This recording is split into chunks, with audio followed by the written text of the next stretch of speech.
지금까지 태약지를 일삼은 망국의 원흉 반국가. At 10 p.m. on Tuesday, South Korean President Yoon Suk-yeol declared a state of emergency, imposing martial law. Armed Special Operation Forces surrounded the National Assembly, attempting to breach the building, leading to clashes with lawmakers and staff.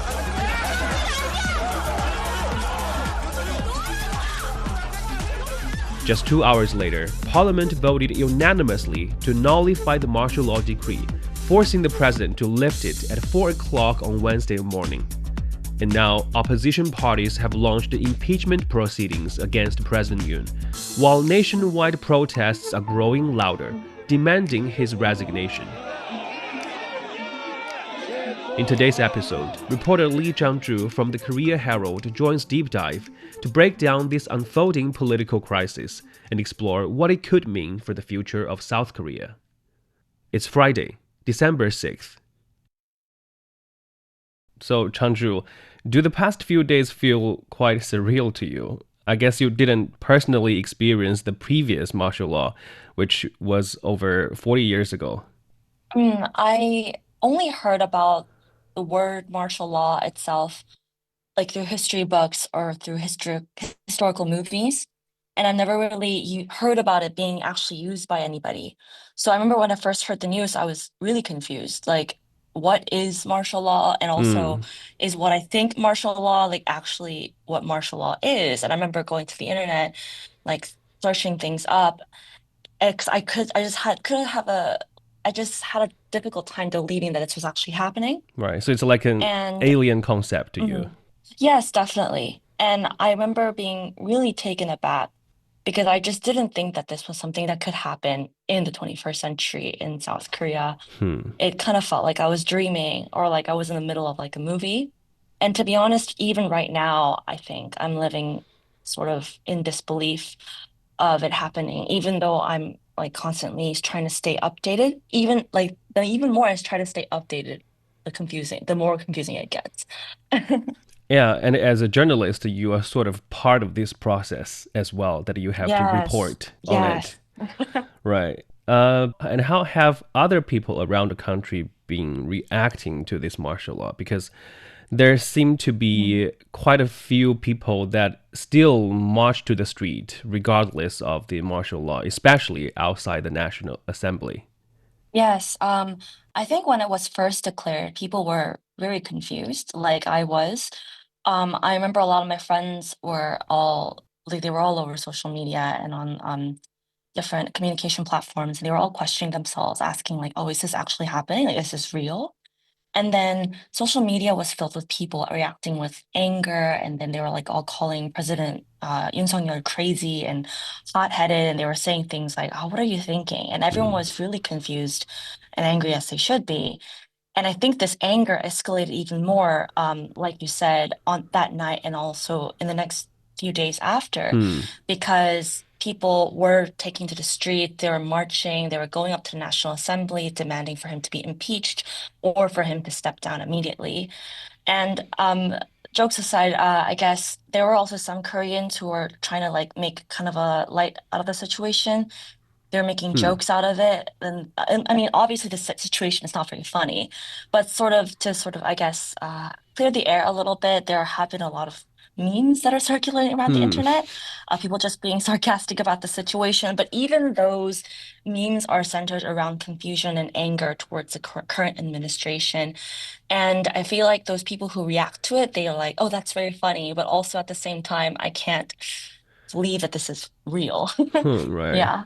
It was in the middle of a winter night, but just 2 hours Yes. later, after the martial law took effect, there were 190 of the country's lawmakers gathered at the parliament, despite special Yes. operations surrounding the building, and all of those present had voted to Hmm. reject the martial law 190 to 0, including Yes, 18 that's true. lawmakers.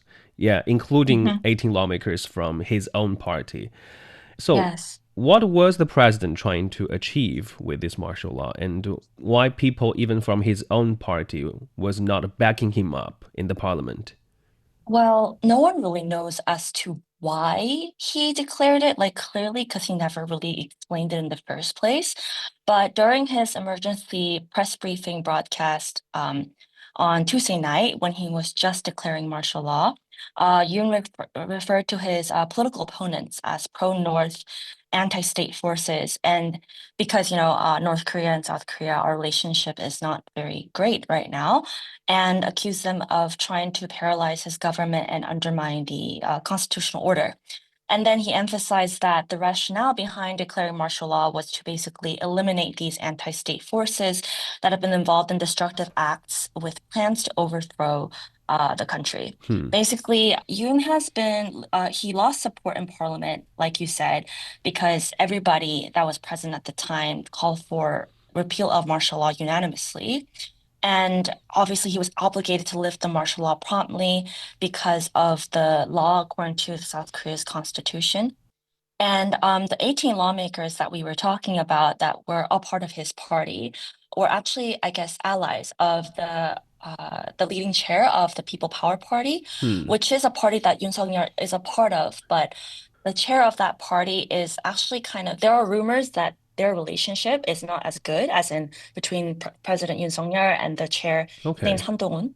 And so they're thinking they were able to speak against it because they have always been so vocal about the president is not doing very well, or like the president is not, I guess, doing positive things. And so because of that, I think that it was possible to make it pass unanimously Hmm. in that situation. Yeah. Mhm. This emergency declaration of the martial law has been linked to Yoon's political struggles, having had Yes. little success in getting his policies Mhm. through an opposition controlled parliament since he took office. And then tensions escalated last week when the opposition tried to cut the government budget and start impeachment Mhm. proceedings against many key officials. And now, Mhm. if his martial law plan, and of course, we're Mhm. talking if, I mean, if his Yes. martial law plan had been successful, could that resolve the political stalemate for the president? Well, I mean, I think personally, martial law is just more than politics because it limits so many things South Koreans can do as a free citizen. Hmm, It would limit them from freedom of speech, and then it would limit them from freedom of press, education, and like the right to go out at late hours even, or to like earn money the way they want to. And so I don't think it would have resolved the political stalemate because it just wouldn't help the party or the president to, I guess, receive positive remarks from the people. And then right now it's kind of bad, but also South Korea's economy would be even lower than it currently is. And the Koreans' trust toward the government would be immensely low. And so maybe in a sense, it could have helped him do more things without the people being so outspoken against him because they'd be scared, I guess. But that doesn't really sit right with me because people being scared to speak against the president and his policies just because they're scared similar things could happen again, I don't think that's the way to solve political stalemate for anyway. But looking back, what led to Mhm. President's current political struggles? How did he get to where he is today? There is a bit of a background behind Yoon's declaration of martial law, to which we can sort of first point behind his extremely low support ratings. Hmm, So has currently passed the midpoint of his single 5-year term. And before the declaration of martial law, his approval ratings hovered around 25%, which is considered the lowest as of now for a South Korean president. right. And this is pointed towards a number of scandals and criticism that has been mounted towards Yoon and his wife, Kim Gun-hee. And also, after the parliamentary elections in April, a majority of Yoon's political opponents in the Democratic Party began to hold a significant majority in parliament seats. And because of this, there has been months of legislative deadlock between the government and the opposing Democratic Party. And so the Democratic Party has been attempting to unilaterally push through a downsized budget proposal in the National Assembly for months, Hmm. which targets the entire allocation for special activity expenses of the Presidential Office's Secretariat and the National Security Office, and also funds for prosecution, and then the State Audit Agency and the police. And so Yoon's martial law declaration is seen by critics as an attempt to preempt parliamentary actions that he could not veto against. Hmm. And following that short lived martial law on Tuesday night, opposition Mhm. parties have been calling for Yoon's impeachment. And as we record this episode on Friday, President Yoon Suk Yeol is Mhm. having a meeting, or he just finished the meeting with the leader Yes. of the ruling People Power Party, which seems to have Mhm. softened their tone against Yoon. Yeah. There are still uncertainties emerging from the call for the president's resignation. And how might this political crisis unfold going forward? So, like you said, the opposing parties, they have filed a motion to vote to impeach Yoon, which is set to take place. Well, they did say around 5 p.m. on Saturday, but Hmm. there were some words going around this morning that it could happen actually later tonight. Okay. So, but we're still not sure. So we're sort of on the watch for that as well. But anyway, for this vote to succeed, it would require support from more than two-thirds of the 300-member National Assembly, Hmm. so at least 200 votes. And so basically, the opposition parties, including the Democratic Party, they hold a combined 192 seats in the assembly. So basically, they only need 8 lawmakers from the ruling People Power Party to vote in favor in order for this motion to pass. And so then, if the motion passes, Yoon would be immediately stripped of his constitutional powers, and then Prime Minister Han Duck-soo will begin to take over. Then a trial will be held before the Constitutional Court. Basically, it's supposed to be 9 members that oversees the South Korea's branches of the government. But right now there are 6 that are appointed because they weren't able to fill the 3 vacant seats. Hmm. But if 6 of the court's members vote to sustain the impeachment, the president is then immediately removed from the office. I guess then we'll have to see how things unfold from there. And Mm. so after that night on Tuesday, there were many people that making memes, making fun, making things, making fun of this political attempt or making fun of this Yes. martial law. And Hmm. now it's been 3 days after this drama. And Yes. is people's life going back to normal? Are you seeing less memes now? Well, Korea is peaceful and it's not, as tense anymore. But there is lingering anger and confusion that I keep mentioning this, but it just keeps coming up Hmm. among Korean citizens against the current government. The candlelight protests have been going on every day since Wednesday, I believe. And honestly, these candlelight protests hold great significance because it first came to spotlight when the ex-president Park Geun-hye was impeached, and then they feel like this protest is coming back to life. And what's kind of iconic, I guess, is that after Park Geun-hye was a different president from a different party. So if Yoon does get impeached, then it would be the second president that gets Hmm. impeached from the same party as Park Geun-hye, like just a few years after the whole incident happened there as well. So, I mean, I do still see memes, but people are still angry, and I don't think that's gonna go away, even if he doesn't get impeached, or even if he does get impeached, like just going to Hmm. stay for a while, I think. Of Mm. course. As a result of this martial law, South Korea's trading market tumbled, and many believe Mm. it's been a tarnishment to the country's democratic system. Mm. Looking ahead, what could be the long term repercussions from President Yoon's attempt? Well, right now, there's been a lot of instability in the financial market and the businesses and just like diplomacy in general. Like for example, South Korea's stock index, it closed at 2,441 points on Thursday. And this was down 0.9% from Wednesday, and it also recorded the lowest in almost 3 weeks. And currency volatility has also been noticed with the Korean won opening at 1,412 won against the US dollar. And this is also up 2.31 from the previous day's closing prices. And experts are saying that these weakening trends might continue, and then that could lead to increased foreign capital outflows, Hmm. which is just not great for Korea's economy. Korea has already been struggling in terms of economic reasons, where we have seen skyrocketing prices for food and just basically anything.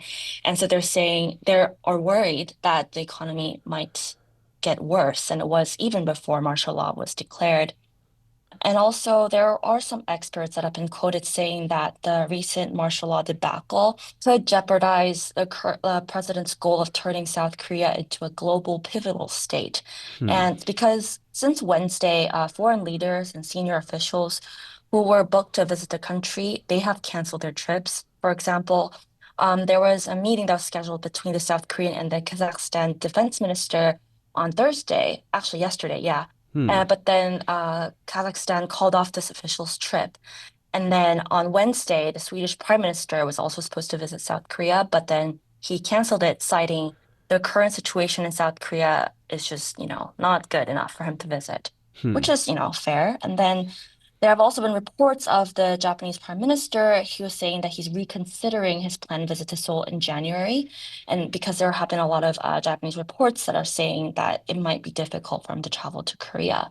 So, with all of this in mind, we can say that the martial law declaration can be said to be Yoon's biggest political crisis since taking office in May 2022.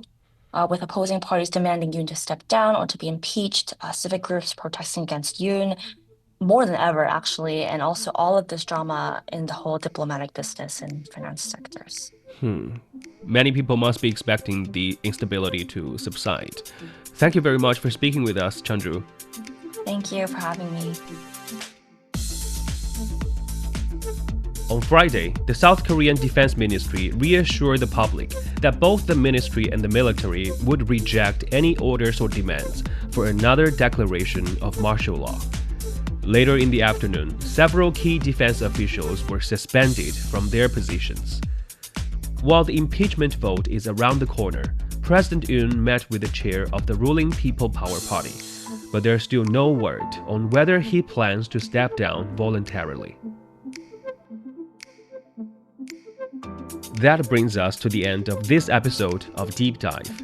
If you enjoyed what you just heard, don't forget to follow us on your podcast platforms. Just search for Deep Dive. You can also leave a comment to let us know what you want to learn about China and beyond. This episode is brought to you by me, Lee Jungjoo, and my colleagues Zhang Zhang and Qi. Special thanks to the Korea Herald reporter Lee Jungjoo. I'll see you in the next one.